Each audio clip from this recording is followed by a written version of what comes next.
Welcome to Modern Marketing Messages, the leading podcast discussing the latest and greatest in both online and offline marketing tactics, strategies, and trends.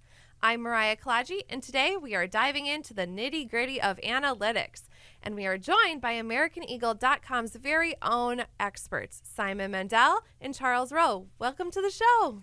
Hey, thanks for having us. Yeah, appreciate being here, Mariah. I can't wait to see what it is that we can see. Awesome. I love it. Simon, would you like to give us a little intro on yourself? Yeah, sure. I'm Simon Mandel, digital strategist here at AmericanEagle.com. And I specialize in site analytics, reporting, data visualization. I have 10 years experience in e-commerce and website development, online experience design. Awesome. Thank you. Welcome. And Charles? And I'm Charles Ro. I've got 20 years of experience working in finance, data, and analytics, and love to see what kind of stories it is that data can tell. Marketing's about telling stories. Data's about telling stories, too. Awesome. I love it. So let's dive right into that nitty-gritty that I was just talking about. Sounds good. I think, Charles, you had some statistics? Yeah, we sure do. Latest Gartner survey put out that 81% of marketers expect the majority of their decisions will be data-driven. But of those 80%, 66% of them are saying that they rank themselves as at an intermediate level or below in using data to drive their marketing models. And so I think a lot of what it is that we're looking to do is, okay, where is it that you're at? How is it that you fall within that? And what is it that you need to do to be able to take that next step? I think those are great statistics. It makes me think about who is that other 20% who are going to let their decisions be made by something other than data. Right? It's wild. And I think, as we dive into the data, understanding, some buzzwords that get thrown around a lot, especially when discussing analytics, KPIs and metrics. Oh, yeah. Everybody loves to talk about KPIs. Everybody loves to talk about their metrics. And a lot of people think these terms might be synonymous or interchangeable, but for us, they are not. Metrics, the way to think about it, or the way we think about it, is that metrics is really any number. It's like any value that you can capture from what's going on in the data. But the KPI, which is short for key performance indicators, those are your real significant values. Those are the ones that you're paying extra special attention to because those are the numbers that are really significantly surfacing what's going on with your business. Yeah, and a lot of your metrics are going to be distilled down to or roll up into KPIs to be able to give that summary data that then leads you on to further investigation as to where it is that you can most improve. Yeah, so another way to think about it is all of your KPI are some kind of metric, but not all metrics are key performance indicators. Yeah. And all of these things can find their way into an analytics report that we call a dashboard. The dashboard, the infamous dashboard. So I know we use a lot of dashboards, as it relates to working with our customers and clients, but how are we using them both internally and externally? Well, we use dashboards all the time, and there's multiple different data visualizations tools that we can use to create a dashboard for a client or for any real data set. We use them primarily with Google Analytics for any website's data or traffic data, and we create a visualization that helps everyone understand exactly how the landscape of their traffic is. And it's very revealing, it's very transparent, and it really helps a lot of conversations cut right to the quick. Yeah. Yeah, we're looking to get into truth-telling and to be able to utilize dashboards that pull back, that open up the hood and pull back the curtain a little bit to be able to see what it is that's going on with your marketing efforts. Yeah, absolutely. I mean, data does not lie. It is the source of truth. And, I think it's really interesting as we kind of look at different use cases. I know that you guys have worked very closely with some of our customers in developing these dashboards and these data insights. I think, Charles, maybe you said this, that with data, you have the ability to aim before you shoot. Yeah, absolutely. I think oftentimes what we try to do, and this is a very natural instinct for all of us, is to say, hey, here's the point it is that I'm trying to make. Here's what it is that's been done. And it's very easy then to search for stories or for data to be able to back up what it is that you're saying. And what it is that we're looking to do is to instead say, hey, here's our data and here's our starting point with it. And what is that starting to pull back the curtain on so that we can have some actionable items based off of where it is that the data takes you to be able to improve your business. You can think about it like it's a logical progression. There's a narrative in the data. And what we're trying to do is reveal and share that narrative. And it starts with the basic stages that all website traffic goes through: acquisition, engagement, and conversion. And what the data is revealing is how is any website's traffic successfully traveling through those channels. Yeah. Where are you coming from? What are you consuming? And ultimately, are you hitting your goal? Yeah, no, absolutely. And I know, Simon, that you had brought up the data visualization component as it relates to kind of the dashboards that we leverage and, being able to bring data visually to leaders to make decisions. How do you position that with customers and clients? And Well, what we're finding in conversations that we're having internally is that data that we are presenting is very much a differentiator for us in the conversations that we're having. We have lots of great capabilities in development and in design, but what I'm hearing is particularly standing out amongst the conversations that we're having is the level of detail in the data and the analysis that we're able to surface around these discussions. When we're having strategic conversations about where we need to implement our efforts, what our priorities should be, we're very data-driven. We surface traffic and conversion and e-commerce data or lead-generating data such that we can clearly understand where segments or channels are overperforming and underperforming, and that helps everyone understand exactly, and leadership in particular, understand exactly where resources need to be applied. yeah, absolutely. And I think that, we use data in making our marketing decisions and, exactly what you said and where to focus our efforts. But I think data beyond marketing, other teams can leverage that data to help, content writers to identify different lapses in content and such. But so it's very interesting to see how data can transcend through the various teams. Yeah, I think what I would add to that is the idea of when we talk about dashboards and visualizations, how it is that we're graphically representing the data to be able to tell those stories. A picture is worth 1,000 words. Everybody knows this, but sometimes it's really difficult to figure out what it is that's going on when you're just taking a look at a table of figures. And so many businesses have seasonality that are associated with them. And so when you're focusing some type of marketing effort, oftentimes it's, okay, well, how is this performing? Well, I have to be able to compare this against what it is that's going on 12 months ago, 24 months ago, and what it is that's been going on during the interim of that time to see if I'm moving the needle. And so to be able to look back in time to show that, the only way it is that you can do it is to be able to see the picture. Yeah, absolutely. So I feel like we really dove into exactly that, the nitty gritty of analytics, but let's maybe take a 1,000-foot step back and what can a small business do to kind of dive in and understand some of these key analytics and KPIs and metrics? What are some first steps that maybe you would give a customer or a small business?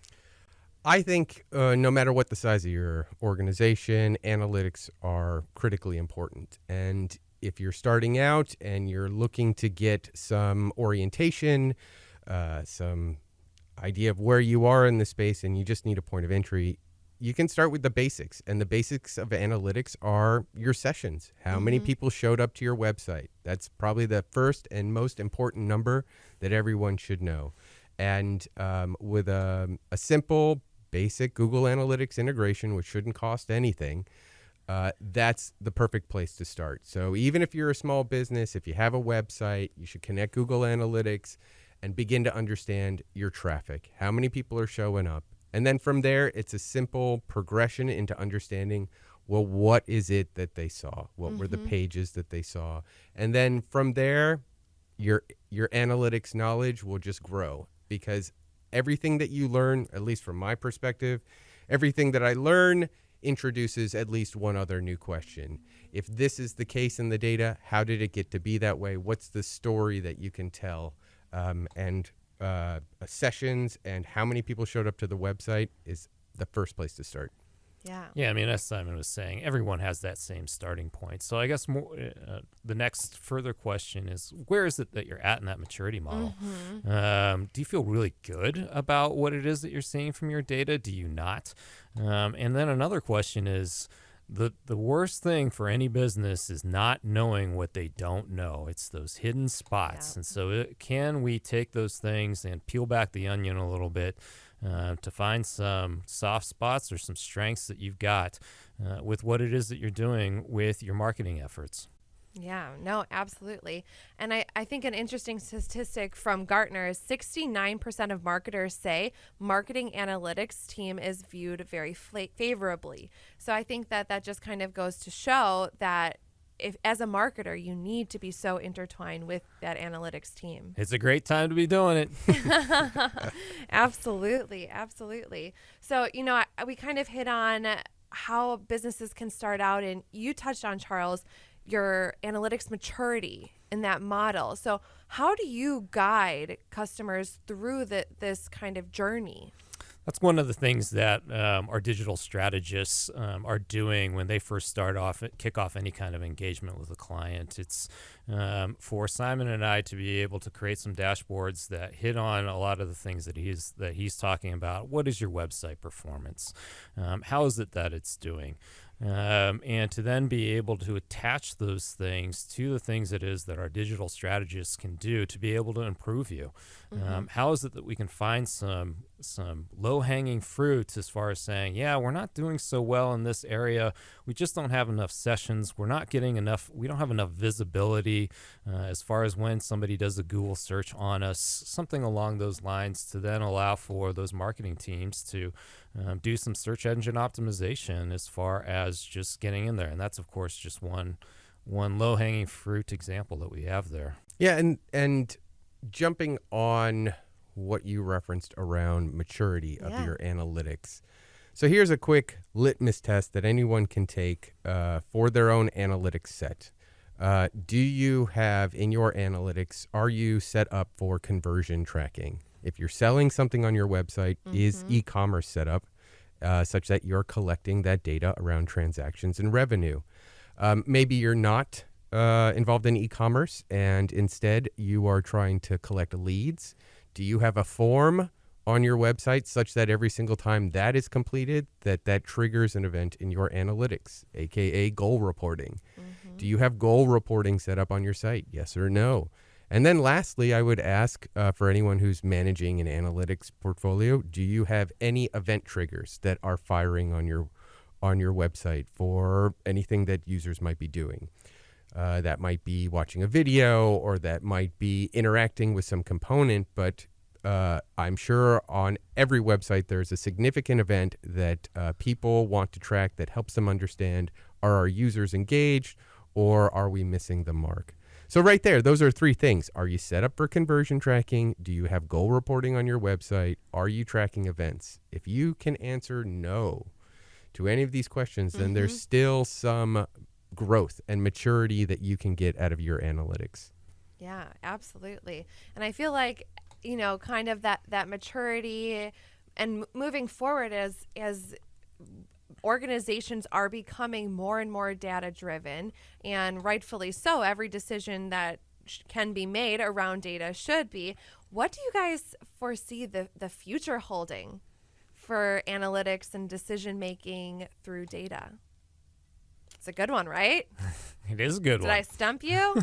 What's in the future for analytics? I feel like it's just more permutation. Like you said, I think more people are going to ask these questions. More people are going to want to have their decisions informed by historical evidence. And I think the tools that people like Charles and I are using are just making that more and more accessible. Whereas before, this information was harder to extract and present. It's just becoming much easier to syndicate and much easier to package and distribute. The concern there is just overconsumption. The concern there would be over inundating irrelevant data points that aren't driving decision making, and it's about striking a good balance. What's in the future? I think the future, I don't know. There could be, when I look at Google Analytics and I see what's going forward there with GA4 or some of their smart goals, I can only imagine that machine learning and some kind of AI is going to find its way into this space, and people like us and marketers will try and understand that as a tool, and some people will be successful with it and some people will not. Yeah, what I'd say is there's both near-term future and long-term future, of course, right? And so as companies are becoming more mature in how it is that they're tracking what it is that's going on with their website and going through marketing efforts to be able to shore up their weak spots, you start to get to a higher level of maturity. So what's the time frame on that? It's difficult to know, but one of the things that you can note is that with machine learning and with AI, there's something that's known as prescriptive data, prescriptive solutions, which is how is it that what it is that I'm doing is moving the needle? And so getting beyond just seeing how it is that the needle is moving and how things are changing, can you utilize machine learning to be able to predict whether what it is that you're about to do is going to move the needle, and whether it is that that's an effort that I should actually engage in or not? And that is some crazy stuff. Yeah. I mean, the future, man, it is wild. But, very exciting stuff. So I feel like we really kind of dove into the difference between KPI metrics, data as being utilized as a differentiator, how important data visualization really is. Maybe we leave here with some parting simple tricks to level up your analytics reports. Oh yeah, I got lots of those. Oh, let's hear them. Well, the first bag is deep. The first thing I would say is understand and communicate the context. And another way to say that would be context, context, context. Anyone can deliver a number, anyone can deliver a report, but unless it's understood in the right environment, it's going to have no value. If I tell you today's number is 5, that doesn't mean anything unless you understand yesterday's number, which was 3 or 7. So context, and at every single time you need to present the data in its proper context.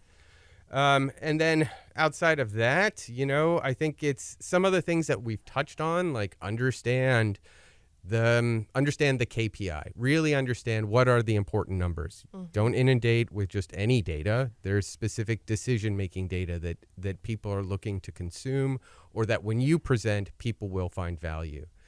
And I would also say be a truth teller. And if that means be ruthless, then be ruthless. Tell the truth. That's, honor reason, and this is your credibility. Understand that no one is going to want to hear a message that's abusive, but be honest. Be honest, be respectful, tell the truth. That's what data is all about. Let the data take you on that journey and let it guide you. Use those guideposts to be able to take you to where it is that you need to get to the top of the mountain. There are a lot of different paths that will get you there, but the paths that won't get you there are when it is that you just decide to go off track, not follow what it is that's going on, and all of a sudden you find yourself falling off a cliff, which is what no one is looking for. And to that end, another recommendation I would have would be include recommendations. If you are presenting metrics, if you're presenting the data scenario, you also need to provide a path forward. Hey, this is what we see in the space, and therefore it implies this, and our recommendation to improve the situation is that. Yeah, I guess. How about we just add one more thing on top of all of that? All the one more. It's to make it actionable. Hey, here's what it is that our data is doing, and this is what it is that it's going to lead us to do in order to take those next steps. I love that. So I feel like, long story short, data is king in making every decision, and I couldn't agree more. Thanks so much for joining us today on Modern Marketing Messages. Be sure to subscribe to stay up to date on all of our latest shows, and as always, we look forward to an exciting new episode coming soon. This podcast is executive produced by Renee Nelson and Tim Elanius and brought to you by AmericanEagle.com Studios.